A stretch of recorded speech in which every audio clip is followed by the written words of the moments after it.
page pour le son. Alors n'hésite pas à me dire si ça te plaît et si cette fois c'est la bonne.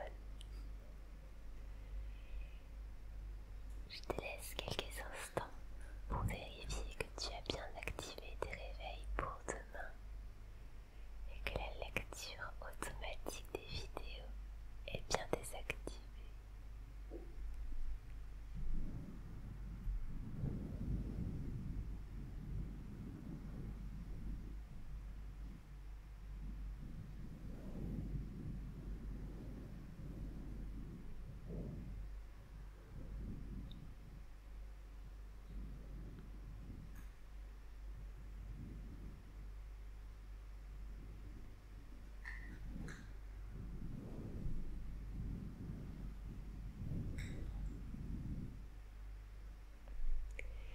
Parfait, on va pouvoir commencer. Alors, avant de commencer, je voulais un peu te parler de l'épiphanie et surtout des origines de cette fête. Pour situer un petit peu dans le contexte, même si je pense que tu connais l'épiphanie, donc c'est le jour où on fête la galette des rois. Donc la galette des rois dans les religions chrétiennes, c'est pour rendre hommage aux 3 rois mages qui sont venus voir le petit Jésus à sa naissance. Et donc on mange une galette. Alors à l'origine, on rattache la fête de l'épiphanie au 6 janvier, mais il est coutume de manger la galette des rois le premier dimanche après le 1er janvier. Et c'est pour ça qu'aujourd'hui, c'était l'épiphanie. Le 6 janvier a eu lieu il y a 2 jours, mais le premier dimanche après le 1er, c'était aujourd'hui. Je parle de nourriture, ça en intéresse un. Allez, bisous. À l'origine, la fête de l'épiphanie, c'est une fête païenne. Et c'est un grand banquet organisé dans la continuité des célébrations du solstice d'hiver, le 21 décembre.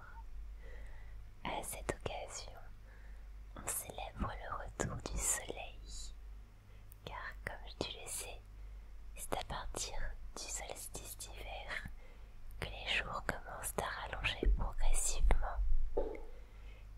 Et on voit vraiment cela apparaître visiblement à partir du début du mois de janvier. Cela vient confirmer tous les espoirs quant au retour du soleil à venir. Et donc c'est une bonne occasion de faire la fête.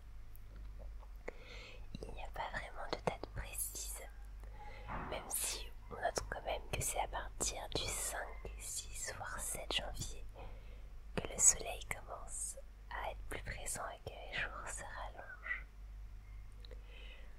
En grec, le terme épiphanios renvoie d'ailleurs à la notion de brillant ou d'éclatant. Et tu peux remarquer que la forme de la galette que l'on mange et sa couleur également, elles sont passées à rappeler le soleil. On estime que la fête de l'épiphanie, elle s'inspire surtout d'une tradition païenne qu'il y avait dans la Rome antique et que l'on appelle les Saturnales. Cette fête, elle avait lieu entre la fin décembre et le début du mois de janvier. On n'est pas forcément très sûr et il y a des versions qui diffèrent. Donc on le situe dans cette période-là. Et elle dure en moyenne 1 semaine. Lors de cette fête, les barrières sociales disparaissent et l'autorité des maîtres sur les esclaves est suspendue. Ces derniers ont donc le droit de parler et d'agir sans contrainte. C'est un peu leur semaine de vacances. On organise des repas, on échange des cadeaux, on décore les maisons avec des plantes, avec du hou et du gui. Plein de choses d'ailleurs qui peuvent aussi rappeler l'ambiance de Noël. Il est de tradition lors de ces fêtes de manger une grande galette. Alors c'est pas du tout la galette que tu connais aujourd'hui. À l'époque c'est plus proche d'une sorte de pain. Et cette galette, à l'intérieur on y met une fève.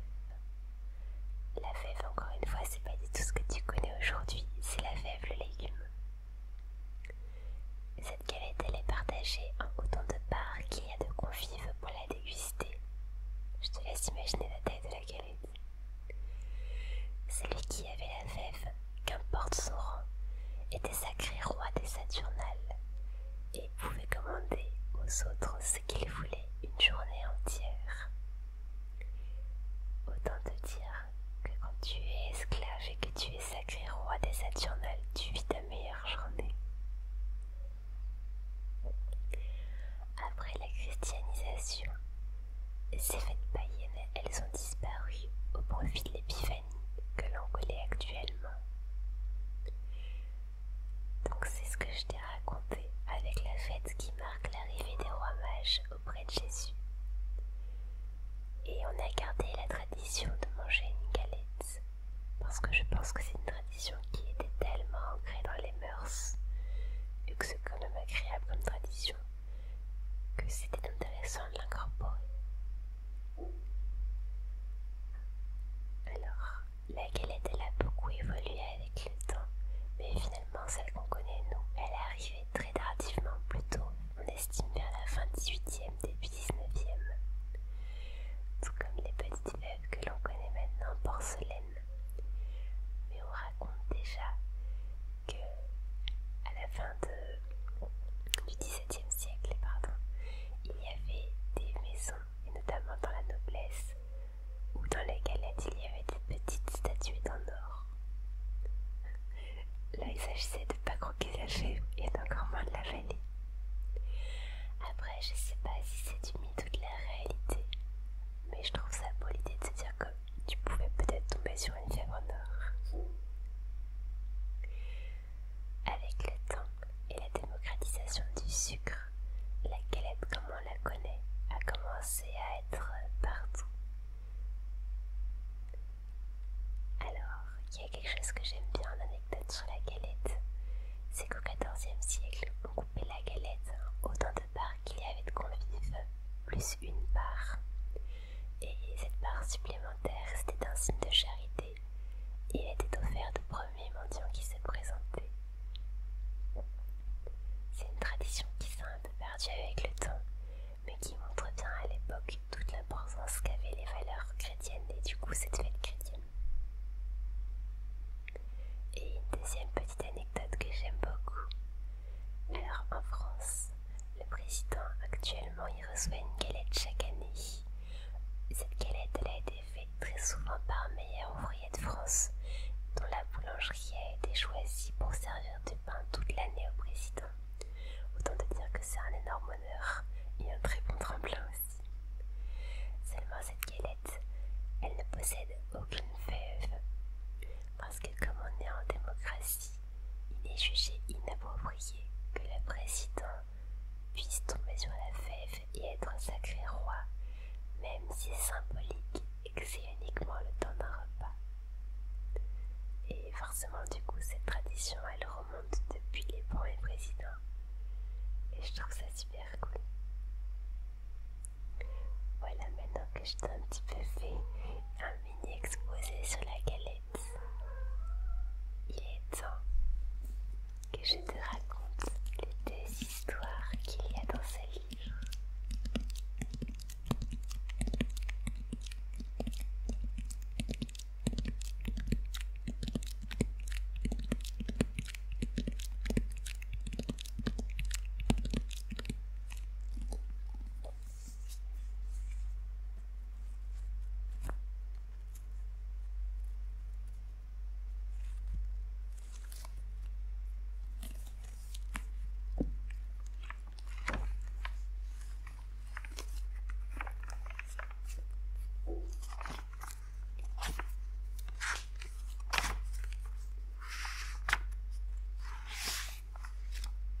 La voilà.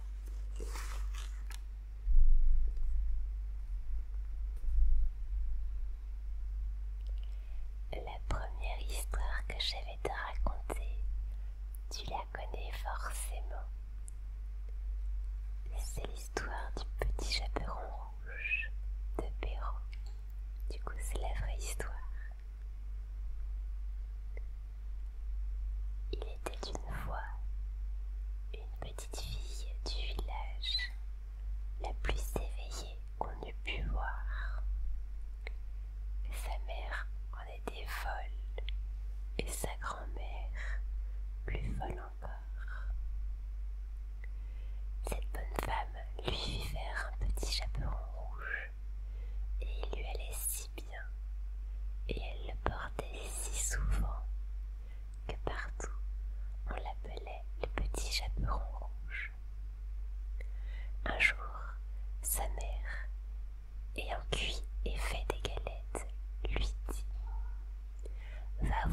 comme se porte ta grand-mère, car on m'a dit qu'elle était malade. Porte-lui donc une galette et un petit pot de beurre. » Le petit chaperon rouge partit aussitôt pour aller chez sa mère grand, qui demeurait dans un autre village. En passant dans le bois, elle rencontra compère le loup, qui eut bien envie de la manger. Il faut dire qu'elle était appétissante.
et se venge du loup.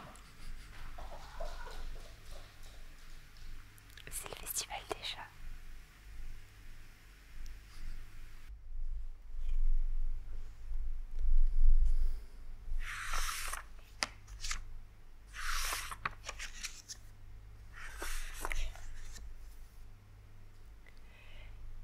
La deuxième histoire que je vais te raconter, elle est inspirée d'une chanson originaire de l'Europe de l'Est.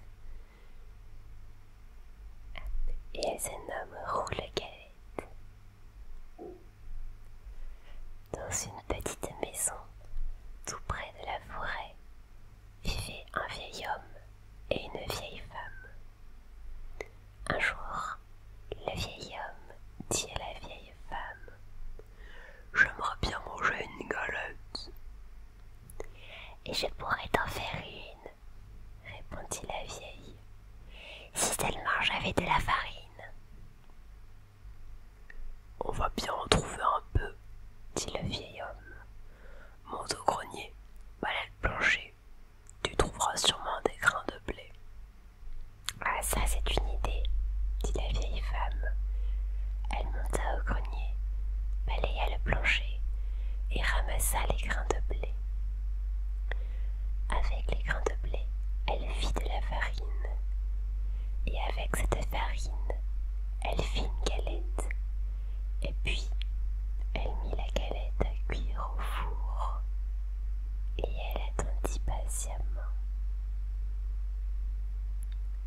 Après quelques minutes, la galette était cuite. Et elle la sortit du four. Oh, elle est chaude, cria le vieux. Il faut la mettre à refroidir. Et la vieille posa la galette sur la fenêtre. Au bout d'un moment, la galette commença à s'ennuyer. Tout doucement, elle se laissa glisser du rebord de la fenêtre, tomba dans le jardin et continua son chemin. Elle roule toujours plus loin. Et voilà qu'elle rencontre un lapin. Galette, Galette, je vais te manger, cria le lapin. Oh non, dit la galette, écoute plutôt ma chanson. Et le lapin dressa ses longues oreilles. Je suis la galette, je suis la galette, je suis faite avec de blé ramassé dans le grenier. On m'a mise à refroidir, mais j'aime mieux courir. Attrape-moi si tu peux. Et elle se sauve si vite, qu'elle disparaît dans la forêt. Elle roule sur les sentiers, et voilà qu'elle rencontre un loup gris. Galette, Galette, tu m'as l'air bien appétissante. Je vais te manger. Oh non, dit la galette. Écoute plutôt ma chanson. Je suis la galette, je suis la galette, je suis faite de blé ramassé dans le grenier. On m'a mise à refroidir, mais j'aime mieux courir. Moi je suis la galette, attrape-moi si tu peux. Et elle se sauve si vite, que le loup ne peut la rattraper. Elle roule dans la forêt. Et voilà qu'elle arrive au pied d'un gros ours. Galette, Galette, mais que tu sembles appétissante. Je vais te dévorer en une bouchée, grogna l'ours de sa grosse voix. Oh non, dit la galette. Écoute plutôt ma chanson. Moi je suis la galette, moi je suis la galette, je suis faite de blé ramassé dans le grenier. On m'a mise à refroidir, mais j'aime mieux courir. Attrape-moi si tu peux. Et elle se sauve si vite, et elle roule si vite que l'ours ne peut la retenir. toujours plus loin et elle finit par rencontrer un renard. Bonsoir, Galette, dit le malin renard. Oh, comme tu es ronde et bien appétissante, tu es très belle. La Galette, toute fière, chante sa petite chanson et, pendant ce temps, le renard se rapproche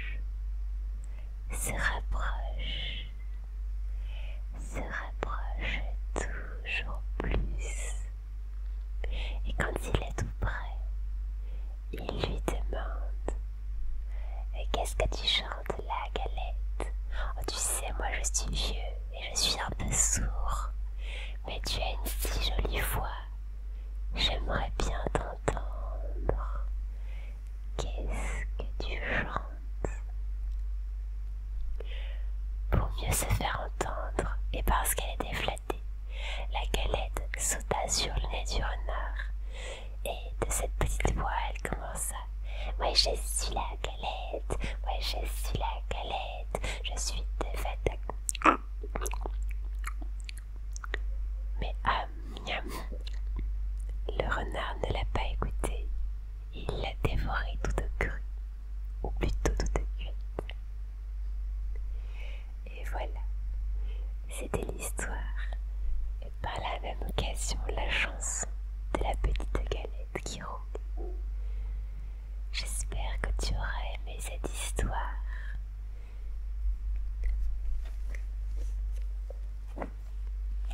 Je vais te laisser ici pour aujourd'hui, mais j'espère que ces histoires et que la tradition de la galette et de l'épiphanie que je t'ai racontée au début t'auront plu.